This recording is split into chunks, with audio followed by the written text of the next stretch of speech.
Welcome back to A People's Guide to Publishing, episode 42, The Answer to Life, the Universe, and Everything. This is going to be a very meaningful episode. Let us hope.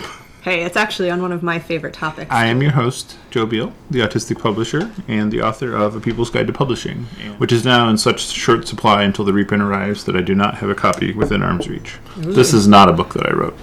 It is a very large book, though. Mm-hmm. And it's blue.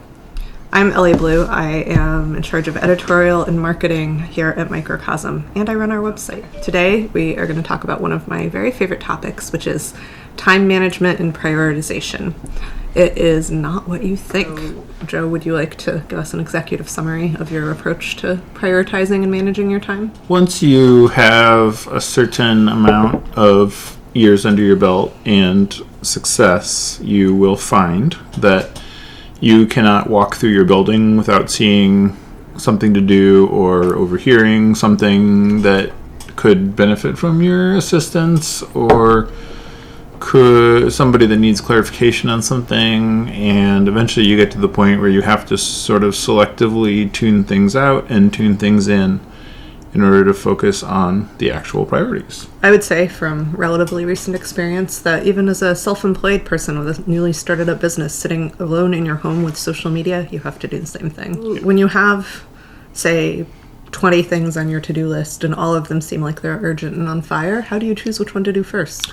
I will confess to you, never read a book on time management prior to adapting my personal strategies, though we have published a book on time management. So, what's it called?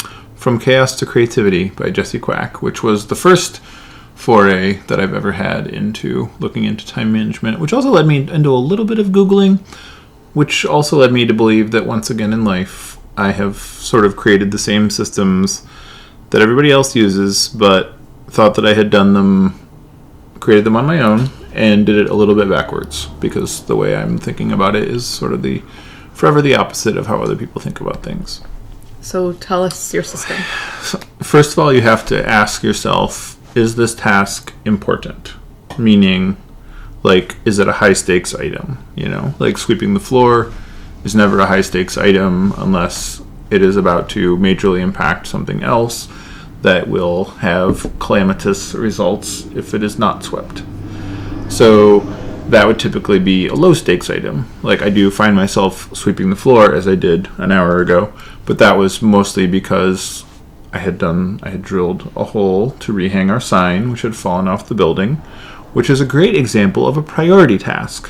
When your sign falls off the building, it is a priority to bring it back inside, deal with it in a way that holds over until you have time to properly repair it and deal with it. If you work at the City of Portland sign inspection office, this is just a hypothetical example. Important or priority? Priority meaning the deadline is very soon, meaning like this book has to go to print on Friday is often a very real example that we deal in. Important meaning we need to bring in some new gift representatives that will sell us in the state of California is also a very real example. That is an important task because the stakes are high, the benefits are large, but there is no deadline. It has no extreme priority. I mean, it is an important task, not a priority task. So determining whether something is a priority or not is pretty obvious. It's like, when does it have to be done by? But how do you determine, what is your metric for importance? My job right now is to grow the company. That's my biggest, most important singular task. So I am looking at the things that will have the greatest magnitude for paying that off, or for paying off in growing the company. All right. So say you have a choice of what you're going to do in the next hour. Mm-hmm. One is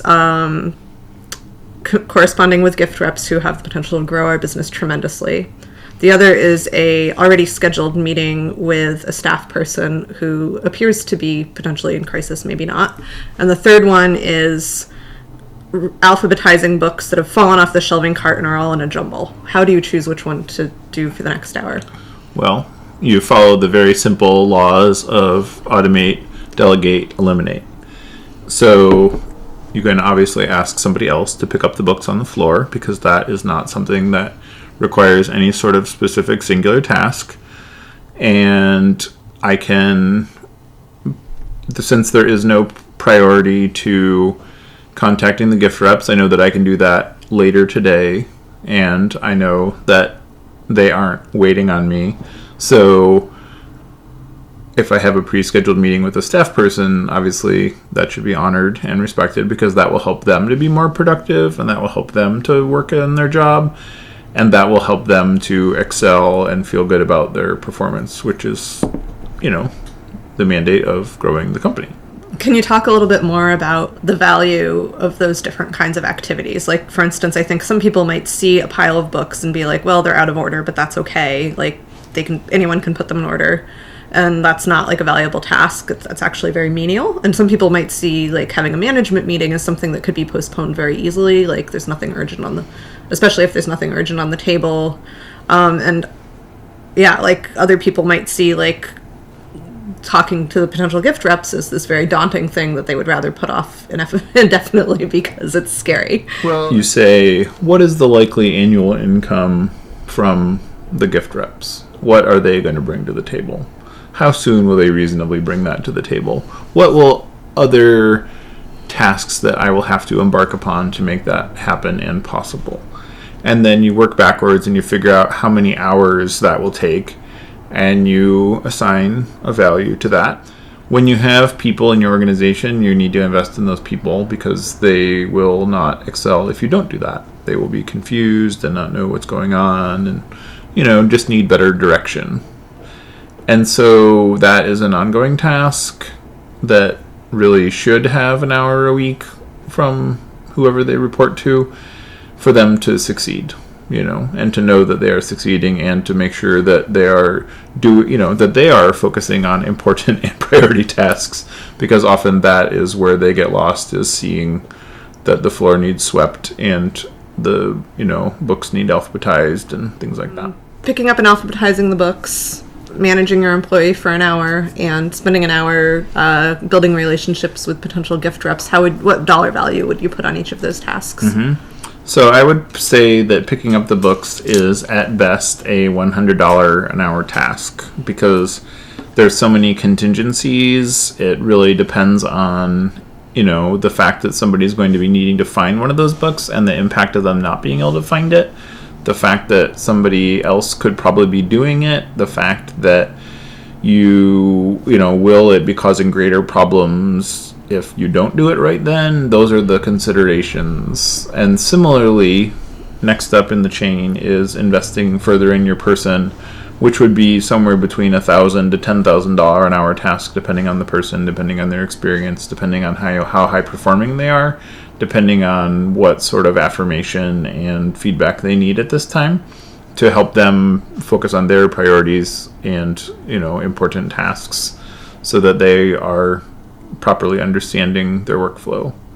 And then lastly, the hiring of the gift reps is probably a millions of dollars valued task, but it will take more than an hour, and it'll and it's obviously built upon years of other successes and having a viable catalog that works for those rep groups. So, but again, the appointment is where I would go, because that is the more evident, easier payoff, whereas hiring gift rep groups is a uphill, long-term project that you will not accomplish in a day. What about sweeping the floor? How would you value that? No, it's probably the lowest reward task up until the point, so I would put that as like a $10 task up until the point where it's like chewing on morale. Yeah, and I would say if your employee is coming to meet with you because they're disgruntled that the office is so filthy, then it suddenly becomes a very high value task. For a lot of people in our industry, that kind of thing, like looking the part and being prim and proper, is a lot more important than it is for us. So for those people, it would probably be a higher reward task, because their identity is built on looking like, they have a maid. It occurs to me that they probably do. And they might have a maid. Good for you.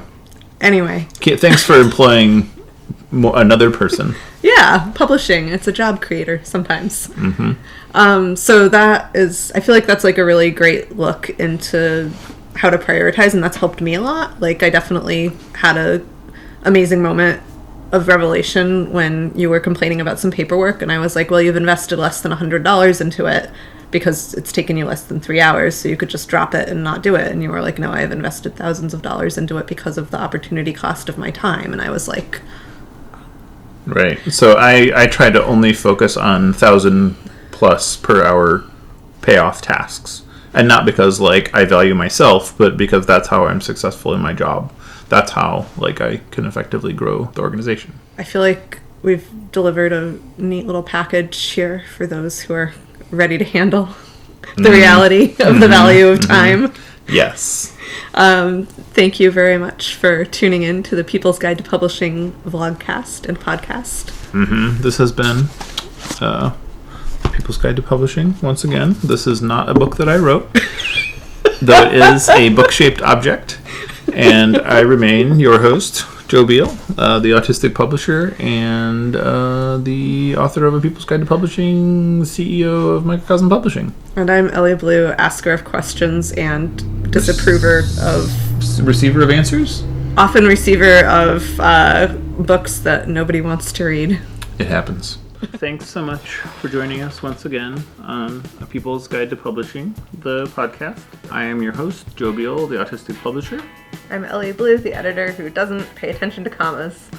And please send us your questions so we can answer them on future episodes. And please do give us those reviews on iTunes and everywhere else that podcasts are reviewed. 5 stars, if you please. And have a wonderful week. Thank you. You can find us on the internet at microcosmpublishing.com or microcosm.pub if you want to keep it short and simple. You can also find us on Twitter at Microcosm, on Facebook at Microcosm Publishing, on Instagram at microcosm_pub, and here in Portland on North Williams Avenue. Thank you so much.